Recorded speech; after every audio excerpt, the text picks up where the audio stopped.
A house 2 streets over with a larger bench and more decorations. A yard with colorful flags and ornamental stakes in the garden. A porch with string lights identical to the ones we'd taken down. All of them untouched. No orange notices, no fines taped to doors, no public shaming. The room shifted. People leaned in. Board members looked down at the photos, then at each other, then at their papers, as if hoping there was some line they could use to explain it all away. There wasn't. Richard tried. He said those situations were different. He claimed those items had been previously reviewed, that the owners were grandfathered in, that we were misunderstanding the context. That was when we brought out the newsletters. We slid copies of old HOA updates across the table, highlighted sections where new enforcement policies were announced. Dates circled, words underlined. Uniform enforcement. Consistent application. No exceptions. We read his own words back. It wasn't just about our yard anymore. It was about the pattern. The board's alleged commitment to fairness contrasted with the reality of who was being targeted. New families, quieter homeowners, people who didn't attend meetings or join committees. Then came the part we knew would hit hardest. We told them we had consulted with an attorney. You could feel the room tighten, like every molecule of air suddenly took notice. We didn't shout it. We didn't threaten anyone. We simply said calmly that we had sought legal advice, and we were aware that some of the board's recent actions, specifically the public posting of that orange notice, the way fines had been reclassified as dues, and the threat of a lien over disputed, selectively enforced violations, might not withstand legal scrutiny. We mentioned specific terms now, not like homeowners guessing in the dark, but like people who had seen the light turned on. Selective enforcement. Bad faith. Breach of fiduciary duty. The board members' faces changed. There was a flicker of panic behind their composure, a silent conversation passing among them in glances and tightened jaws. This wasn't the script they were used to, the one where a scared family sits there and pleads for mercy. Richard, though, tried to keep the performance going. He dismissed the idea that there was any problem with their enforcement. He insisted everything had been done by the book. He said the board had full authority under the covenants to act as it saw fit to preserve community standards. His tone hardened. His words sharpened. The polite mask cracked just enough for everyone to see the need for control underneath. That crack was exactly what we were waiting for. Because hidden in our folder near the back was the real turning point, the document we hadn't mentioned yet. A copy of the HOA's own bylaws with a section highlighted procedures for calling a special meeting of the association and voting to remove a board member or officer for cause. We didn't have to explain much. We simply read that section aloud, slowly, clearly. Then we looked past the table, past the man who had turned this neighborhood into his personal fiefdom, and spoke to the people in the folding chairs. We said that this wasn't just about us, that what was happening to us had happened to others, quietly, one by one, until everyone was too scared or too tired to resist. We said that if anyone else had felt unfairly targeted, silenced, or humiliated, they were not alone. The room felt different now, less like a courtroom, more like a pressure cooker. Faces in the audience changed. Some people looked angry, not at us, but at the realization that this situation wasn't some rare accident. Others looked like they were putting their own stories together with ours, finally seeing the pattern. And then, almost on cue, it happened. A man in the back, someone we recognized from down the street, the one whose teenagers used to fill his driveway with basketball hoops and music until their house went strangely quiet, stood up. He didn't shout. He didn't even raise his voice.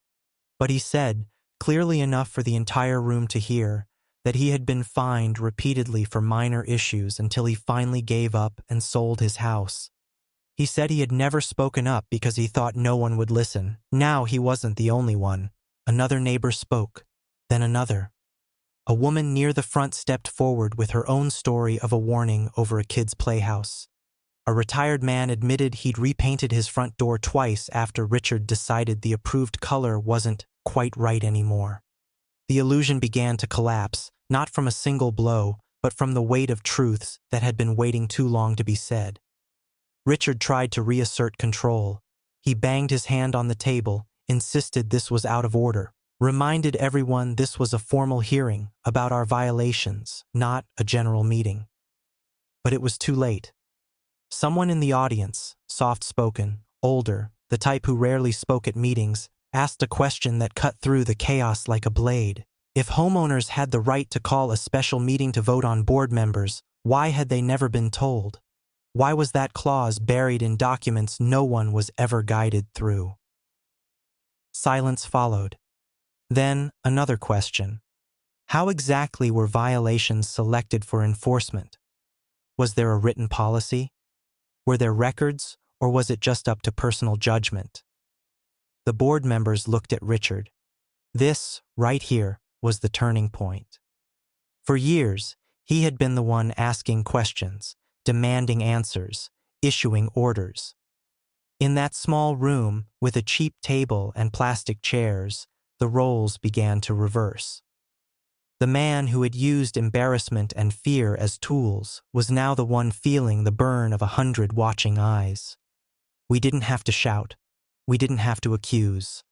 All we had to do was hold up a mirror and step out of his way. Because once the mirror was up, he couldn't control what people saw in it. The hearing never really made it back on track after that. The official agenda crumbled under the weight of homeowners talking, finally talking, about what had been done to them. And while the board tried to regain order, one quiet truth settled over the room. This was no longer just about whether we'd keep a bench under a maple tree.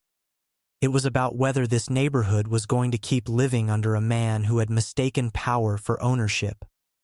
By the time we stood to leave, the decision about our specific fines was almost an afterthought. The real decision was hanging in the air, unspoken but undeniable. The next move would not be made in that room, by that table, under his rules.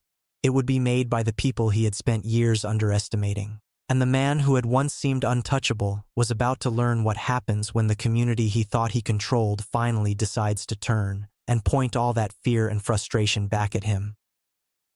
When we walked out of that clubhouse, the late afternoon sun felt different on our faces.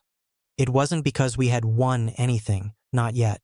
There had been no dramatic vote, no final gavel slam, no instant reversal of fines. On paper, the hearing had ended in the most anticlimactic way possible. The board will review this matter and notify you in writing. But you could feel it. The sense that something in Maple Ridge Estates had shifted.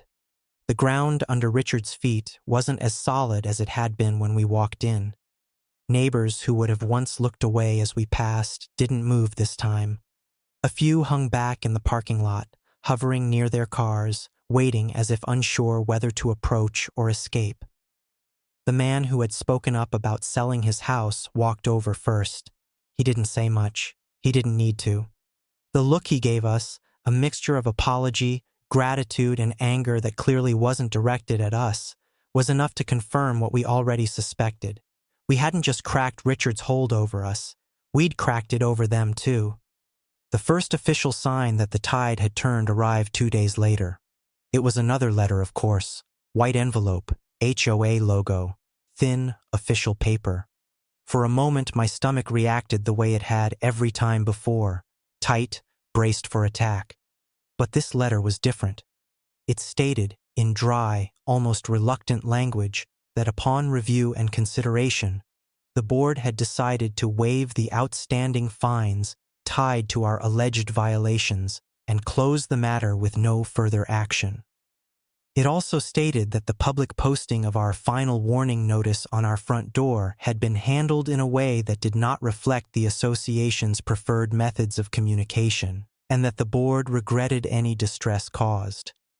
It wasn't an apology, not really, but in the rigid, carefully controlled language of an HOA that had never admitted blame to anyone for anything, it was the closest thing we were going to get. We could have stopped there. We could have framed that letter as a trophy, put the bench back under the tree, rehung the lights, and slipped back into some version of normal. After all, the threat of a lien was gone. The fines were gone. The immediate fire had been put out. But something had changed inside us during that hearing, something that wouldn't let us just go back to pretending everything was fine as long as the target wasn't on our back. Because the truth was, it never really had been just about us. The hearing had exposed what we already suspected. This wasn't a dispute between one family and an HOA. It was a system built quietly over years, where power flowed in one direction and fear did the rest of the work. We sat at the kitchen table that night, the letter between us, and asked ourselves a question that would have seemed ridiculous just a few months before. What if we didn't just walk away relieved? What if we did something with the momentum we'd unintentionally created? The attorney we'd spoken to had mentioned something during our consultation that we hadn't fully appreciated at the time. Homeowners associations are corporations. Boards are not royalty. Presidents are not kings. They are volunteers with obligations and limits. They answer to the people who live under their rules, if those people wake up. So we started small. We reached out to the neighbors who had spoken in the hearing. We thanked them. We asked them how they felt afterward. Most of them said some version of the same thing. They'd kept quiet for so long because they thought no one else would stand with them. A few admitted they were afraid of retaliation. That fear was real. We felt it too. But something else was now stronger than the fear. The knowledge that we were no longer isolated. We printed out that section of the bylaws about removing board members and officers. We highlighted the part about how many signatures were required to call a special meeting. It wasn't some impossible number. It wasn't everyone in the community. It was a percentage, a reachable, tangible threshold. All it would take was enough people caring more about their long-term freedom than their short-term desire to avoid awkwardness. We went door to door, not with pitchforks or anger or ultimatums, just with copies of the bylaws, our story summarized in simple terms, and one honest question: do you feel like this HOA represents you? Some people shut the door quickly. Some listened politely and said they didn't want to get involved. But far more than we expected didn't just listen. They opened up. Stories tumbled out. Notices they'd gotten. Fines they'd paid quietly. Rules they'd resented but swallowed because that's just how HOA life is. We realized something important as we listened. Most people hadn't been truly okay with the situation. They'd just been tired, busy, alone. And isolation is exactly where people like Richard thrive.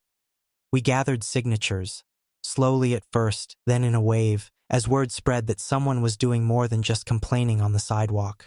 Some neighbors actually seemed relieved to be asked. It gave them a way to turn their frustration into action instead of quiet resentment. In a matter of weeks, we had more than we needed to trigger what the bylaws promised, but the culture had always avoided.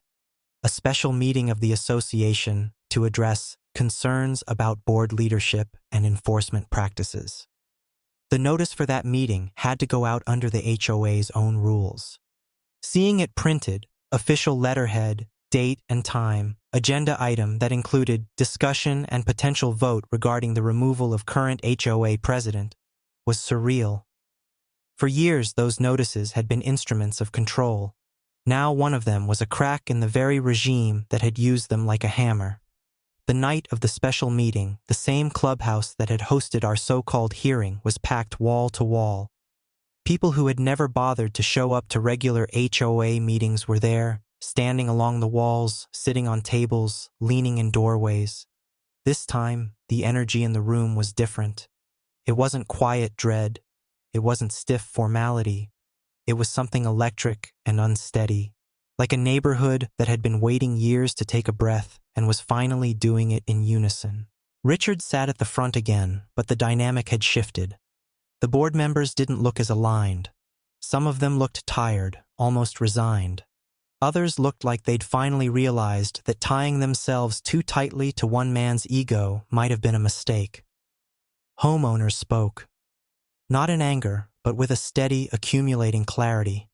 They talked about fines that didn't match the spirit of the rules, about rules that had been twisted into weapons, about feeling like they were being policed instead of represented, about how the fear of getting on the president's bad side had shaped small daily choices in subtle but corrosive ways. We spoke too. We didn't rehash everything. We didn't need to. Our story was already known. Instead, we talked about what it meant to live in a place that looked like a community on the outside but operated like a dictatorship underneath. We talked about raising a child in a neighborhood where you had to think twice before putting a bench under a tree. And then, the attorney who had quietly been sitting in the back, as a homeowner himself and not as our lawyer that night, raised his hand and calmly explained the legal obligations of HOA boards: fiduciary duty, fair enforcement, transparency. He did it without theatrics, in the plain language of someone who had no patience for power trips dressed up as policy. He didn't accuse. He simply held up the standard the board had agreed to when they accepted their roles, and let the room measure their reality against it. When it came time for the vote, the tension was almost unbearable. Ballots were distributed, filled out, collected, counted. For a few long minutes, the only sound was the faint shuffling of paper and the occasional cough. Then the result was read aloud. Richard was removed as president, not unanimously, but decisively. There was no applause at first, just a collective exhale, like the neighborhood had been holding its breath for years and didn't quite know what to do with the air now that it was free. Then slowly, a few people clapped. Others joined in. It wasn't a celebration of someone's downfall as much as a release of everything that had been pent up and unspoken for so long. Richard didn't make a speech. He didn't apologize. He didn't rage. He just stood up from his chair, gathered his binder and papers with stiff, robotic movements, and walked out of the clubhouse he had once ruled with unchecked authority. It was almost anticlimactic in a way. No dramatic outburst, no final power play. Just a man leaving a room where his power had finally met a limit. The real work came after. The board was restructured. New elections were held. People who had always dismissed HOA roles as thankless headaches stepped up because they now understood what happened when those roles were left to the wrong kind of person. The rules didn't disappear. The HOA didn't dissolve overnight. The lawns stayed trimmed. The mailboxes stayed uniform. But the way rules were applied changed. The new board sent out a different kind of newsletter. It acknowledged that past enforcement had created an atmosphere of fear and resentment, and that moving forward, the board was committed to transparent, fair, and consistent practices. They announced open forums and Q&A sessions where homeowners could ask about any rule and how it would be enforced. They published the bylaws clearly, highlighting sections about homeowners' rights just as prominently as their obligations. They created an appeals process that wasn't just a formality. And maybe most importantly, they stopped treating minor aesthetic infractions like moral failures. A forgotten trash can or slightly overgrown lawn became just that, something to remind, not punish. Notices sounded like they were written to actual neighbors instead of subjects. As for us, we put the bench back under the maple tree. We rehung the string lights. We put the birdhouse back where it had been. The first night we sat there with our daughter, warm light glowing softly against the house, it felt like more than just a personal victory. It felt like a quiet declaration. This is our home, not just our house. In the months that followed, something else changed that couldn't be measured in votes or fines or policy revisions. People talked more, not in gossiping whispers, but in real conversations. Neighbors began to share information about HOA notices openly instead of hiding them in shame. They asked each other questions, compared experiences, pushed back gently when something didn't seem fair. The culture of silence and isolation, the real foundation of Richard's power, started to crumble. We still got the occasional notice like everyone else, a reminder about holiday decorations staying up too long, a request to trim a bush that was creeping over the sidewalk, but they came with reasonable tones and reasonable timelines, and crucially, everyone got them when needed, not just a select few. Did everything become perfect? Of course not. There were disagreements, there were tense meetings, there were people who missed the predictability of just obeying and forgetting. There were others who thought any rule at all was too much, but the extremes were no longer in charge. Over time, Richard's name stopped coming up as often. He sold his house quietly almost a year later and moved away. There was no dramatic exit, no farewell message. One day, a for sale sign appeared on his meticulously manicured lawn. A few weeks after that, it was gone, and so was he. His shadow, though, took longer to fade. It lingered every time someone asked, "Can the board really do that?" It hovered in the pauses before people spoke at meetings, the hesitations before they challenged something. But gradually, those pauses shortened. The questions came faster. The challenges became normal instead of scandalous. Our daughter grew up never knowing the version of Maple Ridge that bowed to a clipboard and a smirk. To her, the HOA was just a group of neighbors who occasionally made reasonable nuisances of themselves about fences and sidewalks. She never had to live under the silent weight of wondering if one man's opinion could jeopardize the roof over her head. Looking back, it's easy to romanticize what we did, to frame it like a clean story of oppression and resistance, victim and villain, a neat arc from injustice to justice. The truth felt a lot messier while we were living it. There were nights when we lay awake wondering if we were making a huge mistake, times when our mailbox felt like a loaded trap, days when it would have been so much easier to just quiet down, pay up, and hope someone braver would handle it someday. But someday never comes if everyone keeps waiting for someone else. So here's the takeaway. If you've made it this far and you're wondering what any of this has to do with you and your neighborhood, your HOA, your impossible neighbor, your feeling of being trapped by rules you never really agreed to, power in a community is rarely taken all at once. It's handed over, little by little, every time people decide it's not worth the fight, every time they stay quiet to avoid a scene, every time they convince themselves that being left alone is the same thing as being free. And the path back isn't usually dramatic either. It starts with reading what you signed instead of assuming you're powerless. It looks like documenting what doesn't feel right, even if you're not sure yet why. It sounds like one person saying, "This isn't fair," and another person answering, "It's not just you." Our story isn't really about how we took down a power-hungry HOA president. It's about how a neighborhood remembered it was stronger than the man who tried to control it. So if you're living under an HOA that feels more like a regime than a community, ask yourself this: is the fear of speaking up really safer than the cost of staying silent? Because sooner or later, someone has to be the first to say, "No more." And it might take just one letter, one meeting, one neighbor willing to knock on the next door, for the whole street to finally wake up. The first time the HOA president stood on my porch and told me I didn't belong in my own neighborhood, I thought it was just one arrogant man on a power trip. I was wrong. That knock on my door was the beginning of something that felt less like a community and more like a cult. Overnight, harmless things became violations. Fines showed up for lawn chairs, for the color of a flower pot, even for guests parking in front of my house. Neighbors stopped making eye contact. People who used to wave suddenly acted like they were being watched, and in a way, they were. What happens when one person controls your home, your money, and your peace of mind, and nobody is brave enough to say no? When my wife and I first moved into Maple Ridge Estates, it felt like the kind of neighborhood people put on real estate brochures. Perfectly trimmed lawns, identical mailboxes, kids on scooters weaving around sprinklers, the kind of place where you tell yourself, "This is it, we made it." We bought the beige two-story on the corner with the maple tree out front, the one that turned a ridiculous fire red every October. It wasn't the biggest house or the newest, but it was ours. We painted the nursery, planted a small garden, and took photos under that tree like we'd finally stepped into a stable, safe life. The HOA brochure had looked harmless, almost friendly. Community pool, playground, strict but reasonable guidelines.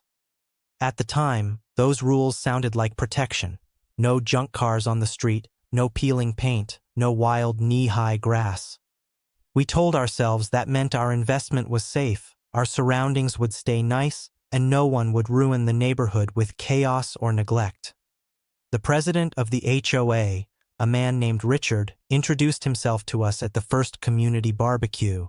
He was in his late 50s, always in a crisp polo shirt, always with a clipboard nearby like an extra limb. People greeted him with careful politeness. They laughed at his jokes, but there was this tiny hesitation in their smiles, as if they were checking to see if it was the right time to laugh. I noticed it, but brushed it off. Maybe he was just one of those overly organized people who liked things a little too neat. Every neighborhood has one. For a while, life really was peaceful. We walked the dog every evening.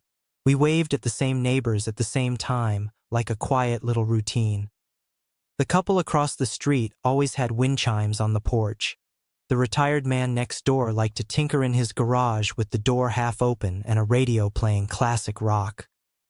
The HOA newsletters were mostly background noise, reminders about trash day, pool hours, and seasonal decorations. We skimmed them, rolled our eyes at the more nitpicky parts, then tossed them in the recycling. Fines, hearings, violations, those were things that happened to people who didn't care. Not to us. We followed the rules, or at least we thought we did. Looking back, there were warning signs. A house at the end of the cul-de-sac that had once been full of noisy teenagers suddenly went quiet, then listed for sale. Another neighbor, a single mom with 2 kids, took down the small plastic playhouse in her front yard after a friendly reminder from the HOA. She stopped coming to the barbecues after that. Her blinds stayed closed more often. People mentioned Richard a lot. Not the board, not the HOA, always Richard. As if the association wasn't a group, but one man. Still, none of it felt like our problem. We paid our dues on time. We kept the yard tidy. We didn't throw loud parties, didn't let the dog run loose, didn't do anything we thought would draw attention. Then we had our daughter. Suddenly, our quiet corner lot needed to be more than just neat. It needed to feel like a home. My wife set up a small wooden bench in the front yard under the maple tree so I could sit with our daughter in the evenings. We strung a soft, warm light along the porch railing, the kind you see in cozy coffee shop photos. I put a few potted plants near the door and a tiny, weathered birdhouse we'd brought from our old apartment. It wasn't anything dramatic. It was simple, lived in, personal. But subtle things in the neighborhood shifted around that same time. The emails from the HOA got longer, more bolded words, more mentions of compliance and standards. The bulletin board by the pool started featuring notes about increased enforcement and protecting property values. The word violation showed up more often, almost like a threat hiding behind polite language. Neighbors began to speak in careful half-sentences. Someone would start to say something about a fine, then stop and glance over their shoulder. A few times I saw Richard walking the streets with his clipboard, pausing in front of certain houses, writing something down. No one ever asked him what he was doing. They already knew. One afternoon, I was sitting on the bench with my daughter asleep in my arms, watching the light filter through the maple leaves. It should have been one of those perfect, forgettable moments. The kind of quiet memory you never think you'll lose. That was the first time I saw Richard stop in front of our house and just stare, not a passing look, not a polite nod. He stood on the sidewalk, eyes scanning our porch, the bench, the birdhouse, the string lights. He didn't wave, he didn't smile. He just studied everything like he was inspecting a crime scene and we were the suspects. A cold, heavy feeling settled in my stomach, but I told myself it was nothing. Maybe he liked the tree. Maybe he was just checking addresses. Maybe I was being paranoid. The next day, a letter arrived in our mailbox with the HOA logo at the top and our address printed sharply in black ink. At that moment, standing at the end of our perfectly edged driveway, holding that envelope, I didn't know yet how much power this man thought he had over us. I didn't know how far he'd go to prove it. I only knew one thing. In a neighborhood that looked this perfect, something was starting to crack beneath the surface, and that letter was the first piece of it breaking through. The envelope looked harmless enough, white, thin, printed with the same HOA logo I'd seen 100 times on newsletters I never finished reading. But the second I slid my thumb under the flap and unfolded the single page inside, the tone was different. This wasn't a reminder or a friendly notice. It was a warning. The letter informed us, in stiff, clinical language, that we were in violation of several community standards. Unapproved exterior fixtures, non-compliant decorative elements, and unauthorized modifications visible from the street. Then, in bold near the bottom, it mentioned fines that would accrue daily if we did not immediately remedy these issues. I read it twice before it even made sense. They were talking about the bench under the maple tree, the potted plants, the birdhouse, the string lights, the soft, small pieces of home we'd tried to add to a house that had once felt like a hotel room with a mortgage. To them, it was clutter. To us, it was a life. At first, we tried to be reasonable. We walked around the neighborhood, looking at other houses. There were garden flags, statues of small angels, various planters, holiday wreaths still lingering out of season. None of it seemed radically different from what we'd done. If anything, some yards looked far more decorated than ours. But there was one detail that turned this from confusion into something uglier. Almost every house with similar decorations belonged to people who were either older residents or longtime friends of Richard. No violation notices on their doors, no envelopes in their mailboxes. We sent an email to the HOA asking for clarification. We were polite, careful. We attached pictures, asked which items specifically were the problem, and quoted parts of the guidelines that seemed to allow for reasonable decorative elements. The reply came from the generic HOA email address, but the wording was pure Richard. The message was short, dismissive, and absolute. The board had reviewed our property and decided the listed items did not reflect the standards and aesthetic values of Maple Ridge Estates. No explanation of why. No mention of any specific rule we'd broken in clear terms. Just a written verdict. We were out of line, and the fines would stand. It would have been easy in that moment to take everything down, to remove the bench, put the plants in the backyard, unhook the lights, and tell ourselves it wasn't worth the fight. Pay the fine, move on, forget it. For a few days, that's exactly what we did. We took down the lights, moved the birdhouse, left the bench for last because it felt like surrender to remove the one place I sat with my daughter in the evenings. Even dismantling those small things felt like scrubbing our fingerprints off our own home. We hoped, naively, that compliance would make the problem disappear. It didn't. A second letter arrived the following week. This time, it mentioned that our trash cans had been visible from the street for longer than the permitted window. Another fine. Then, a note about our grass being slightly over regulation height after a week of heavy rain made everything grow faster than the mower schedule could keep up with. Another fine. Each time, the language got sharper, colder. Each time, the amount owed crept higher. The envelope stack on our kitchen counter grew like an infection we couldn't stop. The fines weren't devastating at first, but they were constant. A slow drip that you think you can manage until you realize the floor is covered in water and it's still coming. We tried talking to neighbors cautiously. A woman down the street admitted she'd been fined for having her kids' bikes near the driveway. Another couple quietly shared that they'd been warned about a non-approved shade of front door paint and had to repaint it at their own expense. Everyone had a story, but every story ended the same way. We just paid it. It's not worth the trouble. You don't want to be on Richard's radar. That last sentence stuck to my ribs like something poisonous. We started checking the rules more closely, reading the guidelines, the bylaws, every addendum and update sent over the years. So many of the terms were vague enough to be stretched in any direction Richard wanted. Community standards, aesthetic continuity, potential to diminish property values. It was less a rule book and more a weapon disguised as policy. One evening, I looked out the window and saw him again. Richard walking slowly along the sidewalk across from our house, clipboard in hand. He paused, glanced up, and locked eyes with me for the briefest second before writing something down. There was something in that look that said this wasn't about the bench or the trash cans. It wasn't even about the rules. It was about control. The next blow landed where it hurt the most: our money. We logged into our online banking to make a mortgage payment and noticed something off. An extra charge listed under HOA dues, past due fees. Confused, we dug into the details. The HOA had applied the unpaid fines directly to our account and tacked on late fees and processing charges.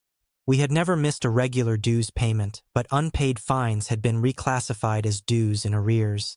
It was legal language doing a dirty job. We contacted the HOA again. This time, our email was less polite. We demanded an explanation, cited payment records, and stated clearly that we believed the fines were excessive and selectively enforced.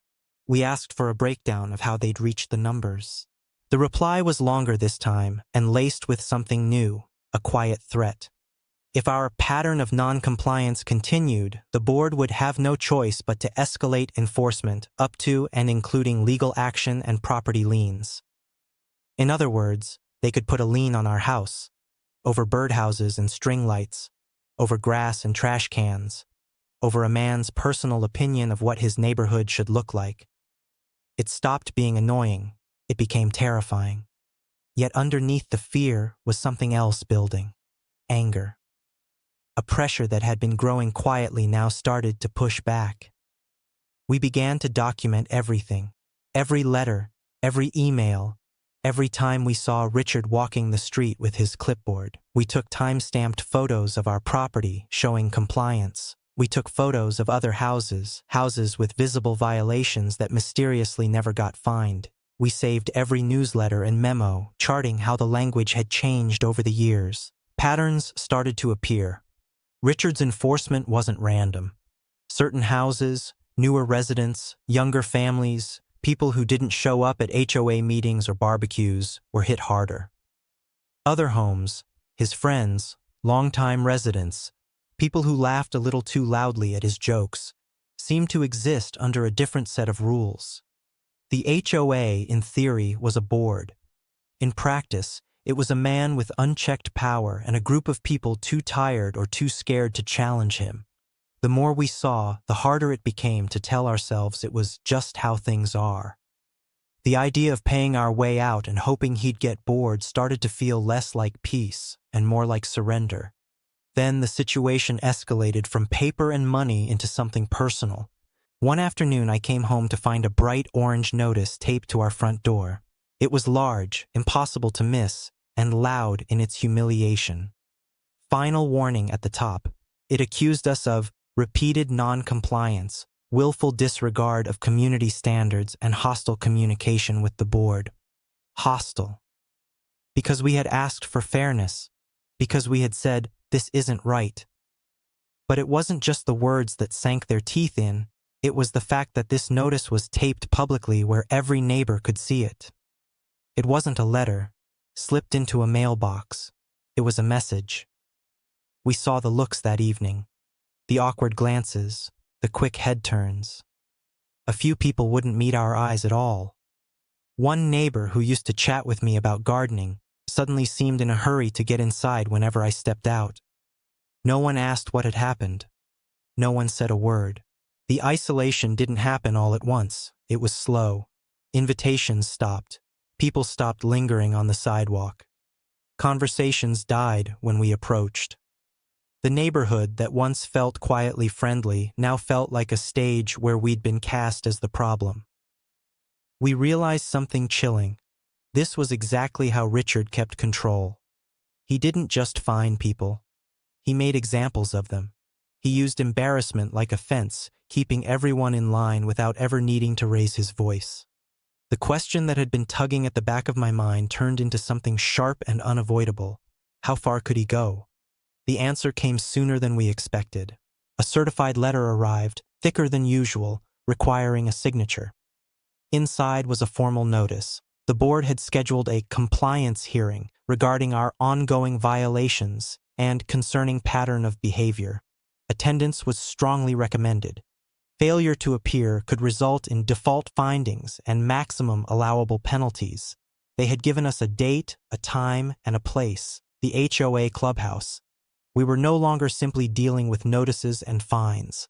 This was an official proceeding, on their turf, under their rules. A performance, almost certainly, where the outcome had already been decided before we walked through the door. Part of us wanted to skip it, to avoid the stress, the humiliation, the stacked deck we'd be walking into, but something had shifted by then. The fines, the public notices, the constant watching, it all had done one thing Richard hadn't intended. It pushed us past the point of quiet acceptance, past the line where you keep your head down and hope the storm passes.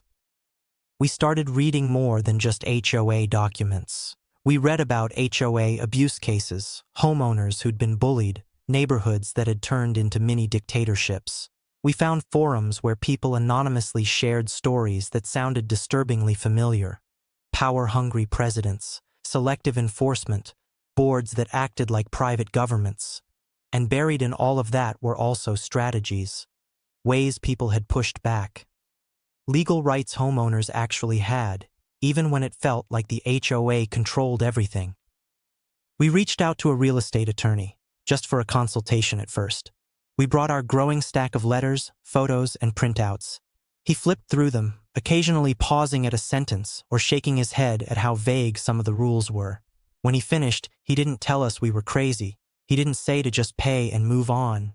He said something else, that what was happening to us wasn't unique, and that some of it might not hold up if anyone ever really looked closely. If. That tiny word changed everything. The hearing at the clubhouse stopped feeling like a trial we were doomed to lose. It started to feel like an opportunity. Not to win in that room, because we already knew Richard had his board in his pocket, but to let him talk. To let him put his behavior, his bias, his ego officially on the record. We decided we wouldn't walk into that hearing alone or unprepared. We gathered more evidence. We printed time-stamped photos, our yard, our porch, other homes with similar violations untouched. We printed every email where our questions were dodged, every notice where the language turned from professional to personal. We highlighted every vague phrase, every inconsistency, every selective enforcement we could find. The night before the hearing, the kitchen table was buried in papers, highlighters, sticky notes. It didn't feel like we were just fighting for a bench or some string lights anymore. It felt like we were preparing for war. And underneath all the fear, anxiety, and exhaustion, a thought began to grow. A thought that, once it took root, was impossible to ignore. If Richard was doing this to us, how many others had already gone through it and given up? The next day, we walked toward that clubhouse knowing the deck was stacked, knowing the room would likely be full of people who already sided with him, knowingly or not. But what none of them knew, not Richard, not the board, not the neighbors who'd been watching from their windows, was that this time, the usual script wasn't going to play out the way he expected. Because this hearing wasn't where our story ended. It was where his started to unravel. The HOA clubhouse looked smaller in person than it had in the glossy photos on the website. The brick facade, the little flower beds, the neatly swept walkway, it was all trying too hard to look harmless. Inside, the air was cold from overworked air conditioning, and the faint smell of coffee and dry paper hung in the room. The hearing was set up like a miniature courtroom, but without any of the fairness. A long folding table at the front for the board, 4 plastic chairs lined up opposite for us. In between, empty space like an invisible gulf drawn on the carpet to remind us who held the power. Richard sat in the center of the table, of course. Clipboard replaced by a stack of files, HOA logo neatly displayed on a binder in front of him like some sort of official seal. On either side of him were 3 board members, people we recognized from barbecues and pool openings. Their faces were tight, guarded, already aligned. The room had folding chairs arranged in rows, and some of them were filled, not by strangers, but by neighbors. People who lived on our street. People whose kids had played with ours. People who had walked past the orange notice on our door and said nothing. Some avoided looking at us. Others watched with quiet curiosity, as if they'd come to see whether we'd be broken or just bent a little more. We sat down, a folder of our own in my lap. Inside were copies of every notice, printouts of every email, photos of our yard, and photos of other yards. At the top was a neatly typed sheet our attorney had helped us draft. Questions, statements, and a few phrases we were now legally allowed to use. When the meeting started, Richard didn't ease into it. He launched straight into reading a prepared statement, his voice practiced and calm. He listed our history of non-compliance, our adversarial tone in communications with the board, our failure to respect community standards, and the burden our behavior had supposedly placed on the HOA's time and resources. It was like listening to someone read a script about strangers. Every fine, every notice, every small defiance had been carefully cataloged and twisted into something that sounded much uglier than the reality. The bench became an unauthorized structure. Asking for clarification became hostile correspondence. The orange notice became last resort communication. He portrayed us as the villains in a story we were living inside. When he finished, he folded his hands and looked at us with a polite, expectant expression, as if waiting for us to apologize. As if this was the moment where we bowed our heads and asked for forgiveness for daring to make our house feel like home. Instead, we opened our folder. The first thing we did was quiet the room with facts.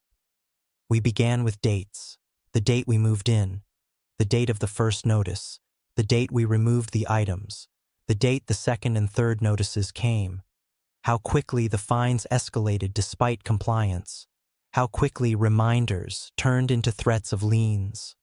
We laid out photos on the table, sliding them forward one by one, our porch before, our porch after, the exact changes we'd made at their request. Then, photos of other homes, photos taken within days of the notices we'd received,